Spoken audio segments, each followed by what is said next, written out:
students. Today we will discuss about history of class 8 chapter number 2 from trade to territory.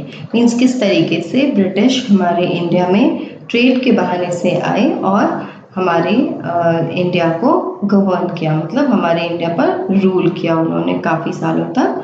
Now today our topic is company rule expands. इस chapter का ये topic है company rule expands, जिससे हमको starting करनी है आज. If we analyze the process of annexation of Indian states by the East India Company from 1757 to 1857, certain key aspects emerge. The company rarely launched a direct military attack on an unknown territory. Instead, it used a variety of political, economic, and diplomatic methods to extend its influence before annexing an Indian kingdom. Means यहाँ पे बता रहे हैं कि वो हर तरीके से जो इंडिया के पॉलिटिकल, इकोनॉमिक या डिप्लोमेटिक मेथड्स, मतलब हर तरीके से उन्होंने हर मेथड यूज़ किया ताकि वो इंडियन किंगडम पे एनेक्स कर सके. एनेक्स मीन्स हथिया सके, मीन्स कब्जा कर लेना, तो एनेक्स कर ले. वो हर तरीका अपनाना चाहते थे. उन्होंने क्या क्या यूज़ किया, इंडियन जो ईस्ट इंडिया कंपनी थी उन्होंने क्या क्या यूज़ किया, पॉलिटिकल, इकोनॉमिक और डिप्लोमेटिक मेथड्स, सारे मेथड्स यूज़ कर डाले इंडियन किंगडम को एनेक्स करने के लिए. तो the company really launched a direct military attack on an, मतलब ये कभी भी मिलिट्री अटैक नहीं करती थी, मतलब ईस्ट इंडिया कंपनी कभी भी डायरेक्टली मिलिट्री अटैक नहीं करती थी अननोन टेरिटरी पे, लेकिन इन्होंने पॉलिटिकल, इकोनॉमिक और डिप्लोमेटिक मेथड्स यूज़ किए हर इंडियन किंगडम को एनेक्स करने के लिए, कब्जा करने के लिए उस पर. After the battle of Buxar 1764 में जो बैटल ऑफ बक्सर हुआ था, उसके बाद the company appointed residents in Indian states. They were political or commercial agents and their job was to serve and further the interests of the company.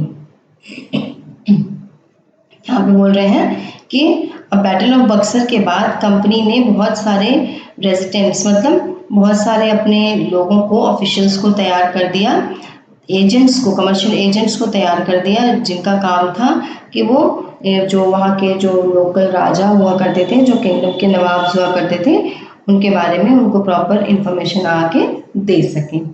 ठीक है. Through the residents the company officials began interfering in the internal affairs of Indian states. मतलब अब residents के through अब company officials जो होते थे वो आराम से इंडियन स्टेट्स के इंटरनल अफेयर्स पे इंटरफेयर कर सकते थे. They tried to decide who was to be the successor to the throne and who was to be appointed in administrative posts. यहाँ पे कह रहे हैं कि अब कंपनी के पास इतना मतलब अथॉरिटी हो गई थी कि वो, क्योंकि वो चाहते थे, वो डिसाइड कर रहे थे कि उनके, मतलब वो सोच रहे थे कि अब हमें ये सब डिसाइड करने का भी मौका मिले, मतलब पॉलिटिकल अफेयर्स में ज़्यादा इंटरप्ट करने लग गए थे कि कौन नेक्स्ट सक्सेसर होगा थ्रोन का. सक्सेसर मीन्स मतलब आगे राजा कौन बनेगा, एक राजा के बाद दूसरा राजा या दूसरा नवाब कौन बनेगा, who will be the successor of the throne and who was to be appointed in administrative post, और किसको किस एडमिनिस्ट्रेटिव पोस्ट पे रखा जाएगा. Sometimes the company forced the states into a subsidiary alliance according to the terms. ये important है. According to the terms of this alliances, Indian rulers were not allowed to have their independent armed forces. They were to be protected by the company, but had to pay for the subsidiary forces that the company was supposed to maintain for the purpose of this protection. ठीक है. Means यहाँ पे कह रहे हैं कि जो ये सब्सिडियरी अलायंस है, सब्सिडियरी अलायंस का मतलब होता है कि ये जो गवर्नमेंट है, ये जो ब्रिटिश गवर्नमेंट होती थी, ये जो ईस्ट इंडिया कंपनी होती थी, ये जो लोकल रूलर्स होते थे उनको, जो इंडियन रूलर्स, लोकल रूलर्स होते थे इंडिया के, उनको ये मतलब ये लोग खुद अपना, रूलर्स जो है अपना खुद का आर्म फोर्स नहीं रेडी कर सकते थे, नहीं बना सकते थे. इनकी कोई इंडिपेंडेंट आर्म्ड फोर्सेस नहीं थी, क्योंकि इसको ईस्ट इंडिया कंपनी अलाउ नहीं करती थी इस चीज़ को. तो वो क्या करते थे, वो आर्म्ड फोर्सेस जो है कंपनी खुद अपनी तरफ से प्रोटेक्ट करने के लिए रूलर्स को प्रोवाइड करती थी, और उसके लिए रूलर्स को पे करना पड़ता था कंपनी को. तो इसको ये एक तरह से सब्सिडियरी फोर्सेस कहा जाता था, क्योंकि ये उनके आर्म्ड फोर्सेस प्रोवाइड कराने के लिए रूलर्स को पे करना होता था, that the company was supposed to maintain for the purpose of this protection। और इस प्रोटेक्शन के लिए जो मेंटेनेंस के लिए चार्जेस थे वो सारे इस सब्सिडियरी फोर्सेस मतलब इससे जो पे कर रहे हैं, इस जो अमाउंट मनी पे कर रहे हैं रूलर्स, उससे कंपनी अपना ये सारा कुछ मेंटेनेंस वगैरह करती थी प्रोटेक्शन के लिए जो ज़रूरत थी। If the Indian rulers fail to make the payment, अगर इंडियन रूलर्स अगर पेमेंट नहीं कर पाते थे, then part of their territory was taken और अवे एज पेनल्टी। और अगर इंडियन टेरिटरी मतलब इंडियन रूलर्स जो थे अगर वो पे नहीं कर पाते थे, ये सब्सिडी जो पे करना होता था इनको, तो ये लोग क्या करते थे, कंपनी जो है टेरिटरी मतलब इनकी टेरिटरी को एज अ पेनल्टी ले लेती थी, हथिया लेती थी। For example when Richard Wellesley was governor general 1798 से 1805 तक वो गवर्नर जनरल रहे, the nawab of Awadh was forced to give over half of his territory. उनको ये जो नवाब अवध के थे इनको क्या किया गया, इनको फोर्स किया गया कि अपना हाफ टेरिटरी जो है, आधी टेरिटरी कंपनी को दे दें। कब? 1801 में। एज ही फेल टू पे फॉर द सब्सिडियरी फोर्सेस, क्योंकि वो सब्सिडियरी फोर्सेस के लिए पे नहीं कर सके थे, तो इसलिए उनका आधा टेरिटरी इन्होंने कब्जा कर लिया, ले लिया। Hyderabad was also forced to cede territories on similar grounds, और हैदराबाद को भी इसी तरह से पे करना नहीं कर पाए थे, तो उनको भी अपनी टेरिटरी उनको देनी पड़ी। ठीक है। Tipu Sultan the tiger of Mysore, Tipu Sultan को टाइगर ऑफ मैसूर कहा जाता था। The company resorted to direct military confrontation when it saw a threat to its political or economic interests. This can be illustrated with the case of the southern Indian state of Mysore। ये सारी बातें कह रहे हैं कि company जो है धीरे धीरे मिलिट्री कन्फ्रंटेशन पे इसके सहारे सब कुछ कब्जा करने लगी, मतलब military confrontation, direct military confrontation करने लग गई, मतलब मिलिट्री के थ्रू अटैक करने लग गई। व्हेन जब उनको लगा कि पॉलिटिकल इकोनॉमिक इंटरेस्ट उनका खतरे में है। क्यों खतरे में है? क्योंकि ये जो टाइगर ऑफ मैसूर थे मतलब टीपू सुल्तान इन पर भारी पड़ रहे थे। और this can be illustrated with the case of the southern Indian state of Mysore, और ये चीज प्रूव की जा सकती है सदर्न इंडियन स्टेट मैसूर के केस को देखकर। Mysore had grown in strength under the leadership of powerful rulers like Hyder Ali, ruled from 1761 to 1782, and his famous son Tipu Sultan, ruled from 1782 to 1799। Means कह रहे हैं कि यहाँ पे two rulers थे, जो हैदर अली हैं जो टीपू सुल्तान के फादर थे, और खुद टीपू सुल्तान, जो दोनों ने मिलकर 1761 से लेकर 1799 तक राज किया था। Mysore controlled the profitable trade of the Malabar coast where the company purchased pepper and cardamom। अब इनको लगने लगा था, जो ब्रिटिश लोग थे इनको लगने लगा था कि इन दोनों के मतलब इनके राज्य में तो हमसे कुछ भी नहीं हो पाएगा, ये बहुत ही पावरफुल और स्ट्रेंथ है इनके पास काफ़ी ज़्यादा, तो ये काफ़ी ज़्यादा मतलब इनकी लीडरशिप इनको बहुत ही ज़्यादा सपोर्ट कर रही है, स्ट्रॉन्ग बना रही है। तो मैसूर कंट्रोल द प्रॉफिटेबल, और ये जो ब्रिटिश का प्रॉफिटेबल ट्रेड था जो मालाबार कोस्ट के थ्रू होता था, जहाँ से कंपनी पेपर और कार्डमम जैसी चीज़ें परचेज करती थी, मैसूर ने इस चीज़ पर काफ़ी ज़्यादा कंट्रोल लगा दिया था। टीपू सुल्तान और हैदर अली ने इस पर कंट्रोल लगा दिया था, वहाँ पे वो प्रॉफिटेबल बिजनेस नहीं कर पाते थे मालाबार कोस्ट में कार्डमम और पेपर का। In 1785 Tipu Sultan stopped the export of sandalwood, और 1785 में टीपू सुल्तान ने क्या किया, सैंडलवुड का मतलब चंदन का एक्सपोर्ट बंद कर दिया, पेपर कार्डमम इन सब का एक्सपोर्ट बंद कर दिया। Through the ports of his kingdom, अपने किंगडम से, अपने किंगडम के पोर्ट से, मालाबार कोस्ट जो है वहां से इन्होंने ये सारी चीजों का व्यापार होना बंद कर दिया था। And disallowed local merchants from trading with the company, और सभी को अलाउ करना बंद कर दिया था कि मतलब जो लोकल ट्रेडर्स थे, मर्चेंट्स थे, उनको कंपनी के संग ट्रेड करने के लिए बिल्कुल साफ मना कर दिया था। He also established a close relationship with the French in India and modernized his army with their help। इन्होंने बहुत अच्छा और क्लोज रिलेशनशिप बना लिया फ्रेंच से इंडिया में, और अपनी ही आर्मी को मॉडर्नाइज कर लिया उनकी हेल्प के थ्रू। ठीक है। द ब्रिटिश वर फ्यूरियस, बहुत ही ज़्यादा चिड़चिड़ाए हुए थे British. They saw Haidar and Tipu as ambitious, arrogant and dangerous. उन्हें लगा कि जो टीपू और हैदर अली हैं ये दोनों बहुत ही ज़्यादा ब्रिटिश कंपनी के लिए डेंजरस हैं, बहुत ही ज़्यादा मतलब खतरनाक हैं। Rulers who had to be controlled and crushed, उनको लगा कि ये ऐसे मतलब राजा हैं, रूलर्स हैं जिनको कि हमें खत्म कर देना चाहिए। 4 Wars were fought with Mysore, Mysore के साथ 4 वॉर्स हुए ब्रिटिश कंपनी के 1767 से लेके 69 तक, एक हुआ 1780 से 84 तक, और फिर हुआ 1790 से 92 तक, और फिर एक 1799 में हुआ। तो ये 4 वॉर्स हुए थे मैसूर से। Only in the last, the battle of Seringapatam did the company ultimately win a victory, और ये एक लास्ट बैटल जो हुआ था, बैटल ऑफ सेरिंगपटम, इसमें कंपनी जीत गई, अल्टीमेटली फाइनली उनकी विक्ट्री हुई। टीपू सुल्तान वॉज किल्ड, उनको मार दिया गया डिफेंडिंग हिज कैपिटल सेरिंगपटम, और उनके ये जो सेरिंगपटम को डिफीट करके उनको टीपू सुल्तान को मार दिया गया। Mysore was placed under the former ruling dynasty of the Wodeyars and a subsidiary alliances was imposed on the state।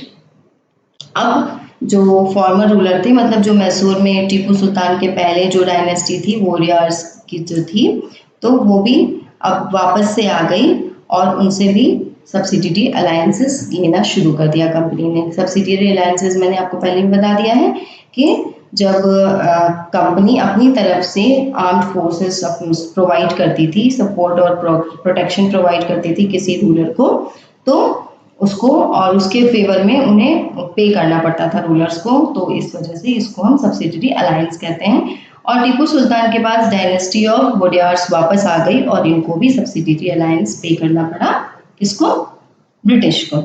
ये है एक बना हुआ है स्टैचू, ये टीपू सुल्तान के द्वारा बनवाया गया था कि एक ब्रिटिश आर्मी के सोल्जर को एक टाइगर मार रहा है।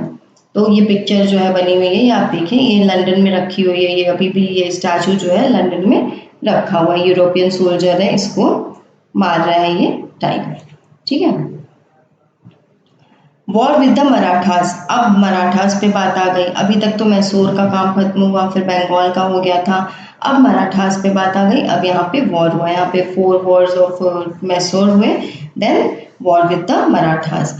From the late 18th century, the company also sought to curb and eventually destroy Maratha power। अब इतनी सारी चीज़ें करने के बाद अब इनको लगा कि मराठास भी हमारे लिए एक खतरा ही है, तो इन्होंने क्या किया कि मतलब मराठा पावर को भी डिस्ट्रॉय करने की सोची ईस्ट इंडिया कंपनी ने। With their defeat in the third battle of Panipat, और इन्होंने किस समय हराया इनको? थर्ड बैटल ऑफ पानीपत, जो कि 1761 में था, उसमें ईस्ट इंडिया कंपनी ने मराठास को डिस्ट्रॉय कर दिया। The Marathas dream of ruling from Delhi was shattered, और इस समय मराठास ने जो सोचा था कि दिल्ली पे सल्तनत, मतलब दिल्ली सल्तनत पे राज करेंगे, वो सब कुछ उनका डिस्ट्रॉय हो गया। They were divided into many states under different chiefs. अब ये लोग जो है डिफरेंट डिफरेंट स्टेट्स में डिवाइड कर दिए गए और अलग अलग उनके चीफ्स या सरदार बनाए गए, belonging to dynasties such as, और किस किस डायनेस्टीज के थे? सिंधिया, होलकर, गायकवाड़ और भोसले, ये सारे ही डायनेस्टीज के पार्ट्स थे, मतलब डिवाइड इस बेसिस पे किया गया था। These chiefs were held together in confederacy under a Peshwa. What's the meaning of confederacy? Alliance, ठीक है। तो यहाँ पे कह रहे हैं कि these chiefs were held together in a confederacy, इनको एक टोटल ग्रुप बनाया गया अंडर अ पेशवा, और ये सारे जो कॉन्फेडरेसी थी ये पेशवा के अंडर में थी। जैसे पेशवा, जैसे हमारे प्राइम मिनिस्टर होते हैं, वैसे ही ये पेशवा होते थे, इनके अंडर में ही ये सारे बाकी जो चीफ्स थे अलग अलग स्टेट्स के काम करते थे, मतलब उनके ही अंडर में इनका काम चलता था। मतलब ये एक्चुअली पेशवा प्रिंसिपल मिनिस्टर थे, who became its effective military and administrative head based in Pune, और पुणे में ही ये पुणे में बेस्ड एडमिनिस्ट्रेटिव हेड बना के इनको वहाँ पे बिठाया गया था। Mahatji Scindia and Nana Fadnis were two famous Maratha soldiers and statesmen of the late 18th century. The Marathas were subdued in a series of wars. In the first war that ended in 1782 with the Treaty of Salbai, there was no clear victor.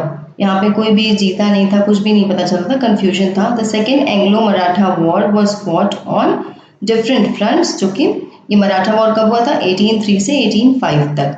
ठीक है, तो ये इसमें भी काफ़ी ज़्यादा confusions थे, different fronts थे यहाँ पे, resulting in the British gaining Orissa. और इस जो ये वाला वॉर हुआ था, सेकेंड मराठा वॉर, इसमें ब्रिटिश ने उड़ीसा पर कब्जा कर लिया था and the territories north of the Yamuna river including Agra and Delhi, इस पर भी उन्होंने कब्जा कर लिया था जब सेकेंड मराठा वॉर हुआ।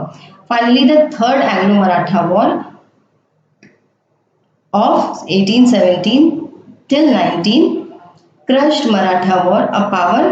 तो मराठा पावर अब इस टाइम पर जो थर्ड एंग्लो मराठा वॉर हुआ उसमें थर्ड वॉर में मराठा पावर बिल्कुल डिस्ट्रॉय हो गया। The Peshwa was remove, Peshwa को हटा दिया गया एंड सेंट अवे टू बिथुर, और उनको बिथुर भेज दिया गया कानपुर के पास विद द पेंशन, पेंशन भी देने लग गए थे। The company now had complete control over the territories south of Vindhyas, और पूरा साउथ पार्ट जो है विंध्यास का टोटल इनके कवरेज में हो गया, इस पर इनका कंप्लीट कंट्रोल हो गया। बंगाल, मराठा, सब कुछ इन्होंने जो मतलब मैड्रास वगैरह सब कुछ इन्होंने कैप्चर कर लिया। The claim to paramountcy, what is the claim to paramountcy? Let's read about it. It is clear from the above that from the early 19th century the company pursued an aggressive policy of territorial expansion। अब यहाँ पे company को चाहिए था कि हर तरीके से territory को अपने कब्जे में करें, अपने कंट्रोल में करें, तो ये हर तरीके से चाहते थे कि टेरिटोरियल एक्सपेंशन होता रहे, मतलब इनके पास टेरिटरीज बढ़ती जाए। Under Lord Hastings governor general from 1813 to 1823, governor general थे 1813 में बनाए गए थे और 1823 तक थे लॉर्ड हेस्टिंग्स। उन्होंने एक न्यू पॉलिसी बनाई पैरामाउंट सी की, उसमें उन्होंने क्या कहा? Now the company claimed that its authority was paramount और supreme, hence its power was greater than that of Indian states. In order to protect its interests, it was justified in annexing or threatening to annex any Indian kingdom. This view continued to guide later British policies as well. Lord Hastings ने कहा कि उनको पूरा right है, वो किसी भी state को, किसी भी रीजन को क्लेम कर सकते, मतलब एनेक्स कर सकते हैं और उनको थ्रेटन कर सकते हैं एनेक्स करने के लिए किसी भी इंडियन किंगडम को। और ये चीज़ कंटिन्यू एक गाइड बन के रह गई ब्रिटिश पॉलिसीज को आगे बढ़ाने के लिए। This process however did not go unchallenged, और ये चीज़ें अनचैलेंज नहीं रही, इस पर चैलेंज किया गया। फॉर एग्जाम्पल, अब एक एग्जाम्पल देख लीजिए। When the British tried to annex the small state of Kittur, ये अब कर्नाटक में है, रानी Channamma took to arms and led an anti-British resistance movement। अब बता रहे हैं कि यहाँ पे कि जब ऐसा नहीं है कि बस कॉन्कर करते जा रहे थे ब्रिटिश के हर स्टेट्स को और बाकी लोग चुपचाप बैठे हुए थे, it is not so. But जब ब्रिटिश हर समय एनेक्स करना चाहते थे किसी भी टेरिटरी को, तो when they tried to annex small state of Kittur, Rani Chennamma ने क्या किया? इस पर इन्होंने एंटी ब्रिटिश रेजिस्टेंस मूवमेंट बनाया, मतलब इसका विरोध किया। शी वॉज अरेस्टेड इन 1824 और उनको 1824 में इस चीज़ के लिए अरेस्ट कर लिया गया और वो जेल में ही 1829 में उनकी डेथ हो गई। उसके बाद बट रयन्ना, अ पुअर चौकीदार of Sangolli in Kittur, carried on the resistance, और फिर इन्होंने रयन्ना जो है इन्होंने कंटिन्यू किया इस रेजिस्टेंस को, जो कि चौकीदार थे संगोली में, संगोली के किटूर में जो है चौकीदार थे, तो उन्होंने ये चीज़ कंटिन्यू की रानी चन्नम्मा वाली रेजिस्टेंस को। With popular support he destroyed many British camps and records, और उनके कुछ सपोर्ट थे जिसकी वजह से उन्होंने ब्रिटिश कैंप्स और रिकॉर्ड्स को डिस्ट्रॉय कर दिया। He was caught and hanged, और उनको पकड़ लिया गया और उनको फांसी की सजा दे दी गई 1830 में। You will read more about several cases of resistance later in the book, आगे आप काफ़ी सारा ऐसा कुछ पढ़ोगे। In the late 1830s, the East India Company became worried about Russia। अब यहाँ पे बता रहे कि 1830 में 1830 तक का टाइम जो लास्ट लेट चल रहा था, तो उस वक्त लास्ट टाइम में 1830 के एंड में उस वक्त क्या हुआ? ईस्ट इंडिया कंपनी को डर लग रहा था। They were worried about Russia. It imagined that Russia might expand across Asia and enter India from the northwest। अब उनको ये डर लग रहा था कि रशिया हो सकता है कि एशिया मतलब कि हमको मतलब अक्रॉस एक्सपैंड करती चली जाए, एशिया क्रॉस करके एक्सपैंड करती चली जाए और इंडिया में एंट्री करे नॉर्थ वेस्ट साइड से। ड्रिवन बाय दिस फियर, और इस फियर के कारण, इस डर के कारण, the British now wanted to secure their control over the north west. अब ब्रिटिश क्या कर रहे हैं, ब्रिटिश अब चाह रहे हैं नॉर्थ वेस्ट साइड में कंट्रोल करना, क्योंकि उधर से नॉर्थ वेस्ट साइड से रशिया उन पर अटैक कर सकता था, उन पर हावी हो सकता था। They fought a prolonged war with Afghanistan, और उन्होंने अफगानिस्तान से काफ़ी लड़ाइयाँ की, काफ़ी सारे वॉर्स हुए between 1838 to 1842 and established indirect company rule there, और उस जगह पे उन्होंने कंपनी रूल बना लिया। वो डायरेक्टली वहाँ रूल नहीं कर रहे थे, वो इनडायरेक्टली कर रहे थे, मतलब कोई और रूलर था बट वो कंपनी के अंडर ही था। Sindh was taken over in 1843, अब सिंध को भी अपने कब्जे में कर लिया। Next in line was Punjab, Punjab को अपने कंट्रोल में किया। But the presence of Maharaja Ranjit Singh held back the company. After his death in 1839, two prolonged wars were fought with the Sikh kingdom. Ultimately, in 1849, Punjab was annexed.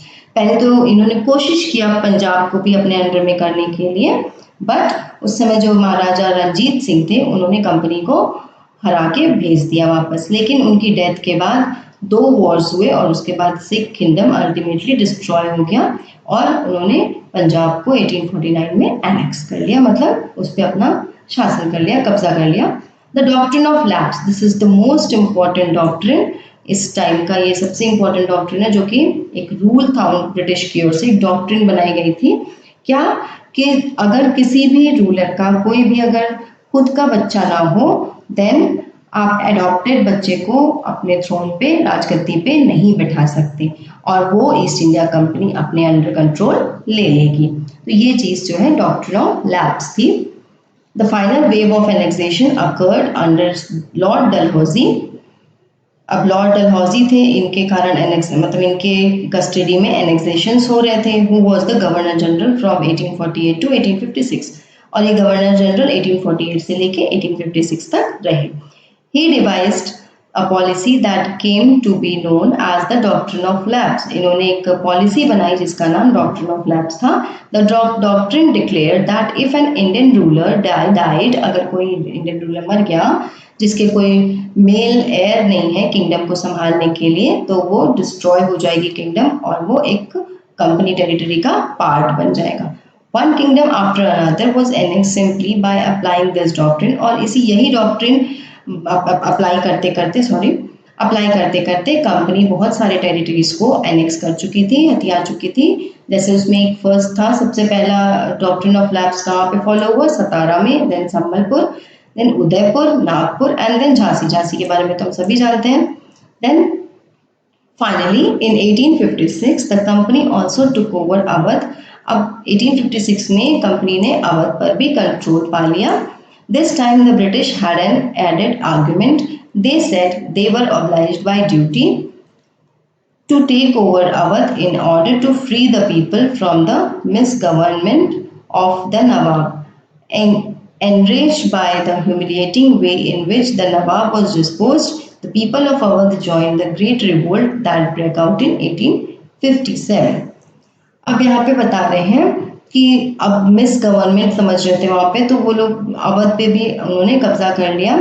They said they were obliged by duty, और वो बोल रहे थे कि उनको अब duty माफ़ करा दी जाए, उनको ड्यूटी नहीं देनी पड़े, तो इसलिए उन्होंने अवध पर कंट्रोल कर लिया। और अगर वो लोग ड्यूटी फ्री कराएंगे तो वो जो है उनके पीपल को छोड़ देंगे from the misgovernment of the Nawab, Nawab के मिस गवर्नमेंट से उनको फ्री करा देंगे। तो ये चीज़ थी उनकी, ह्यूमिलेटिंग करने का उनका तरीका था। और अवध के जो the people of Awadh join the great revolt, और उसके बाद नवाब वाज डिपोज्ड, नवाब को हटा दिया गया उनको ह्यूमिलिएट करके अलग अलग तरीके से। और फाइनली पीपल जो है 1857 में उन्होंने रिवोल्ट स्टार्ट कर दिया, मतलब the great revolt had broke out in 1857। ठीक है, दिस इज द एरिया। 1797 में ये येलो पार्ट सिर्फ उन्होंने कवर किया था ब्रिटिश ने। ठीक है, लिखा ना, एरियाज अंडर ब्रिटिश रूल, ये yellow part areas under British rule था। फिर 1840 तक आते आते उन्होंने इतना सब कुछ कैप्चर कर लिया, इंडिया का ये पार्ट सारा गवर्नमेंट, ब्रिटिश गवर्नमेंट के अंडर चला गया। देन और 1857 तक आते आते इंडिया का इतना सारा पार्ट, येलो पार्ट जो है टोटल ब्रिटिश ने डायरेक्टली गवर्न किया, और ये पार्ट भी इंडिया का गवर्न किया ब्रिटिश ने ही, बट इनडायरेक्टली यहाँ के रूलर्स जो थे वो एक तरह से ब्रिटिश कंपनी के गुलाम थे। तो इस वजह से ये पोर्शन तो इनडायरेक्टली ब्रिटिश कंपनी रूल कर रही थी, बट ये लोअर इनका खुद का साम्राज्य था, मतलब ये डायरेक्टली यहाँ पे गवर्न कर रहे थे। Setting up a new administration. Now Baron Hastings governor general from 1773 to 1785, इतने टाइम तक ये बैरन हेस्टिंग्स जो है गवर्नर जनरल बने रहे, was one of the many important figures who played a significant role in the expansion of company power. Company power को बढ़ाने में बैरन हेस्टिंग्स का बहुत बहुत बड़ा हाथ है, एक इम्पॉर्टेंट फिगर्स कहे जाते हैं। By his time the company had acquired power not only in Bengal, उनके टाइम तक सिर्फ कंपनी ने बंगाल पर ही नहीं कब्जा किया था, but also in Bombay and Madras, उस समय तक बॉम्बे और मद्रास पर भी इन्होंने कब्जा कर लिया था। British territories were broadly divided into administrative units called presidencies. अब यहाँ पे बता रहे हैं कि ब्रिटिश टेरिटरीज को भी, जैसे हमारे इंडिया में स्टेट्स होते हैं, स्टेट्स के थ्रू डिवाइडेशन हुआ है, उसी तरह से ब्रिटिश कंपनी ने ब्रिटिश टेरिटरीज को यूनिट्स में, मतलब प्रेसिडेंसीज में डिवाइड किया था। और देयर वर 3 प्रेसिडेंसीज, 3 प्रेसिडेंसीज थी जो कि बंगाल, मद्रास और बॉम्बे थी, और हर जगह के अलग अलग गवर्नर बनाए गए थे। Each was ruled by a governor, तीनों जगह के अलग अलग गवर्नर बनाए गए थे। The supreme head of the administration was the governor general, और वो जो सुप्रीम हेड होते थे एडमिनिस्ट्रेशन के, वो गवर्नर जनरल हुआ करते थे। Warren Hastings, the first Governor General, introduced several administrative reforms, notably in the sphere of justice. Then, from 1772, a new system of justice was established. अब 1772 से एक नया system justice का establish किया गया, और each district was to have 2 courts, और each district मतलब हर एक district का 2 courts होते थे, एक criminal court जो कि फौजदारी अदालत कहलाता है, और a civil court जो कि दीवानी अदालत कहलाता था। Maulvis and Hindu Pandits interpreted Indian laws for the European district collectors who presided over civil courts. और यहाँ पे जो जज हुआ करते थे वो मौलवीज और हिंदू पंडित होते थे, और जो कि यूरोपियन डिस्ट्रिक्ट कलेक्टर्स उनको टोटल गवर्न जो करता था वो यूरोपियन डिस्ट्रिक्ट कलेक्टर्स थे, वो इनको गवर्न करते थे। The criminal court were still under a qazi and mufti, but under the supervision of the collectors. और जो क्रिमिनल कोर्ट्स हुआ करते थे वो भी अभी काजी और मुफ्ती के कंट्रोल में थे, जो कि कलेक्टर्स जिनको सुपरवाइज करता था। मतलब ओवरऑल कलेक्टर्स ही इंपॉर्टेंट होते थे, वो मेन हेड होते थे। Look at the definition or meaning. Qazi means a जज, मुफ्ती अ ज्यूरिस्ट, मतलब मुफ्ती को भी हम एक जज ही कह सकते हैं, लेकिन वो काजी के जस्ट उनके सारे कामों को रिस्पॉन्सिबल होता है, उनके सारे कामों के लिए रिस्पॉन्सिबल होता है। इम्पीचमेंट क्या है? A trial by the House of Lords in England for charges of misconduct brought against a person in the House of Commons. Impeachment ये होता है, ठीक है। तो कलेक्टर्स यहाँ इंपॉर्टेंट होता था, सिविल कोर्ट में भी और क्रिमिनल कोर्ट में भी। यूरोपियन डिस्ट्रिक्ट कलेक्टर्स थे, यहाँ पे कलेक्टर्स मुफ्ती और काजी को सुपरवाइज करते थे, ठीक है। यहाँ पे ये पिक्चर बनी हुई है, let's see the trial of Warren Hastings, ये painted by R G. Pollard. Read it. When Warren Hastings went back to England in 1785, Edmund Burke accused him of being personally responsible for the misgovernment of Bengal. This led to an impeachment proceeding in the British Parliament that lasted 7 years. और Warren Hastings के ऊपर impeachment लगाया गया क्योंकि जब वो 1785 में वापस इंग्लैंड गए थे कि उन्होंने मिसगवर्न किया बंगाल को, ठीक है। Then a major problem was that the Brahmin Pandits gave different, excuse me, just wait. Brahmin Pandits gave different interpretation of local laws based on different schools of Dharm Shastra to bring about uniformity. In 1775, 11 pandits were asked, अब 11 pandits को बुलाया गया कि उनके धर्मशास्त्र में जो कुछ भी लिखा है वो उनको आके बता सकें, जो जज हैं उनके सामने आके हिंदू लॉज के अकॉर्डिंग क्या क्या है वो सब कुछ आके बता सकें। तो एन.बी. हैलहेड ने क्या किया, उस चीज़ को इंग्लिश में ट्रांसलेट किया जो 11 पंडित्स ने बताया अपने धर्मशास्त्र के बारे में। 1778 तक a code of Muslim laws was also compiled for the benefit of European judges, और यूरोपियन जजेस के बेनिफिट के लिए 1778 में मुस्लिम लॉज को भी कंपाइल किया गया। Under the Regulating Act of 1773, a new Supreme Court was established While a court of appeal, the Sardar Nizamat Adalat was also set up in at Calcutta. और ये जो अदालत है सरदार निजामत अदालत, ये कहाँ सेटल हुआ था, सेटअप हुआ था कैलकटा में। ठीक है, सुप्रीम कोर्ट था ये स्टैब्लिश हुआ था। और कोर्ट ऑफ अपील जो कि ये है द सरदार निजामत अदालत, ये कैलकटा में सेटअप हुआ था। ठीक है, रेगुलेटिंग एक्ट के बाद जो कि 1773 में था। The principal figure of an Indian district was the collector, मतलब मेन जो हेड था वो कलेक्टर ही था, जैसा कि हमने पहले भी पढ़ा है। As the title suggest his main job was to collect revenue. इनका काम उस समय कलेक्टर का, आज की तरह नहीं कि आज कलेक्टर कुछ और है, बट उस समय कलेक्टर का काम था रेवेन्यू कलेक्ट करना, टैक्सेस कलेक्ट करना और लॉ एंड ऑर्डर डिस्ट्रिक्ट में मेंटेन करना विद द हेल्प ऑफ जजेस, पुलिस एंड ऑफिसर्स एंड दरोगास। इनकी हेल्प से इनको ये सारा कुछ करना था। हिज ऑफिस द कलेक्ट्रेट उनका ऑफिस था, became the new center of power and patronage that steadily replaced previous holders of authority। और कलेक्टर्स के अंडर में ही सब कुछ आ जाता है। The company army colonial rule in India brought in some in new ideas of administration and reform, but its power rested on its military strength। मतलब company अभी India में अच्छे से रूल कर रही थी, मगर कुछ आइडियाज उनके दिमाग में आते हैं कि मिलिट्री स्ट्रेंथ को हमें बढ़ाना चाहिए। तो मुगल आर्मी जो है इसमें मेन थी कंपोज ऑफ कैवलरी। कैवलरी क्या है, मतलब जो घोड़ों पे बैठ के सवारी करते हैं, तो सवार उसको कहा जाता है। या इन्फैंट्री जो पैदल चल रहे होते हैं, पैदल soldiers. They were given training in archery, उनको हर तरीके की ट्रेनिंग दी जाती थी, तीरंदाजी की मतलब आर्चरी की, और स्वॉर्ड यूज करने की, तलवारों की। और कैवलरी डोमिनेटेड था, और कैवलरी की बहुत ज़्यादा इंपॉर्टेंस थी उस वक्त, क्योंकि पैदल आर्मी को ज़्यादा नहीं माना जाता था। ट्रेन्ड इन्फैंट्री और जो बाकी जो मुगल स्टेट थे डिड नॉट फील, उनको ये ट्रेड इन्फैंट्री की का यूज़ नहीं समझ में आ रहा था। वो कह रहे थे कि ये किसी भी ज़रूरत के नहीं है। Feel no need of train infantry. The rural areas had a large number of armed peasants, और रूरल एरियाज में बहुत सारे पीजेंट्स हैं और लोकल जमींदार थे। Often supplied the Mughals with पैदल सोल्जर्स, और इनको ट्रेन करके पीजेंट्स और लोकल जमींदार को भी सोल्जर्स बनाया गया था। ठीक है, ट्रेन किया गया था इनको। A change occurred in 18th century, अब कुछ चेंजेस आए। मुगल सक्सेसर जो है, जैसे अवध बनारस के, उन्होंने बोला कि पीजेंट्स को भी आर्मीज में चेंज करना होगा। उन्होंने चेंज करना शुरू कर दिया, उनको ट्रेनिंग दी एज अ प्रोफेशनल सोल्जर्स की तरह। The East India Company adopted the same, और ईस्ट इंडिया कंपनी ने भी सेम मेथड अडॉप्ट किया, और उन्होंने भी पीजेंट्स को सोल्जर बनाना शुरू कर दिया। ट्रेनिंग दी उन्हें, और उनको सिपॉय आर्मी कहने लगे। सिपॉय मीन्स हिंदी में उसको सिपाही बोलते हैं, मीनिंग सोल्जर।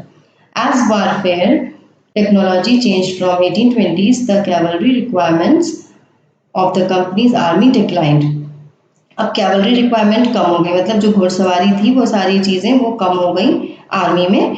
अब क्योंकि ब्रिटिश एम्पायर को बर्मा, अफगानिस्तान, इजिप्ट से फाइट करना था, जो कि जिनके पास आर्म्ड फोर्स पूरी थी, जो मस्केट्स और मैचलॉक्स यूज़ करते थे। मस्केट्स और मैचलॉक्स मीन्स ये गन है, ये गन हैवी गन्स होते हैं मस्केट्स, और जो इन्फैंट्री सोल्जर्स यूज़ करते हैं, और मैचलॉक्स जिसमें कि मैच स्टिक से जो है उसको इग्नाइट करके पाउडर बना के उसमें डाला जाता है, वो एक अर्ली गन थी।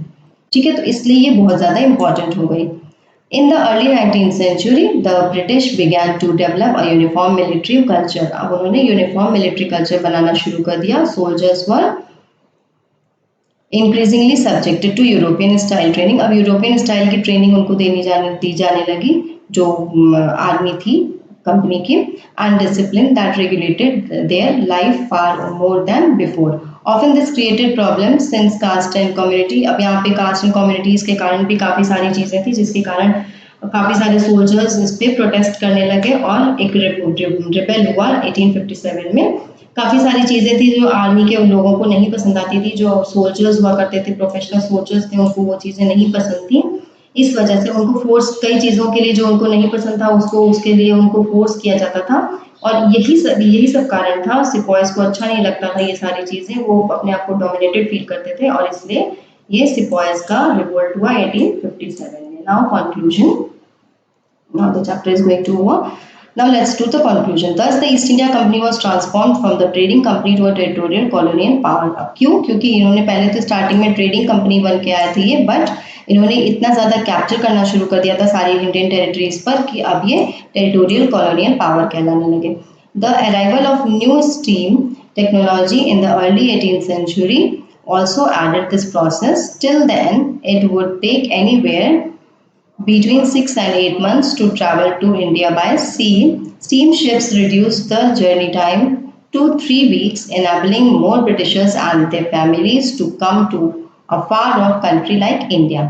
अब यहाँ पे इतनी ज़्यादा मतलब चीज़ें बढ़ गई थी, टेक्नोलॉजी बढ़ गई थी कि जहाँ हमें सी रूट से चलने में 6 to 8 months लग जाते थे इंडिया के सी के थ्रू जाने में, अब स्टीम शिप्स बना दी गई थी जिसकी वजह से 3 weeks में ही किसी भी जगह पे ये लोग जा सकते थे, ब्रिटिश जा सकते थे अपनी फैमिलीज को लेके किसी भी कंट्री में, जैसे कि इंडिया में. By 1857, the company came to exercise direct rule over about 60% of the territory and 78% of the population of the Indian subcontinent. Combined with its indirect influence on the remaining territory and the population of the country, the East India Company had virtually the whole of India under its control.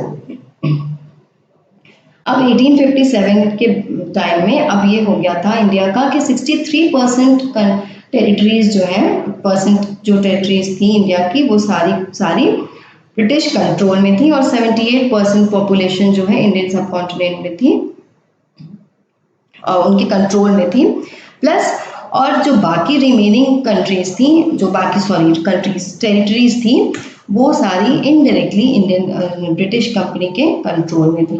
Means क्योंकि वहाँ पे जो rulers थे वो सारे के सारे east India company के गुलाम होते थे. वर्चुअली उन्होंने होल ऑफ इंडिया पे कंट्रोल कर लिया था 1857 तक. Okay, so all the students, that's all for today. Thank you.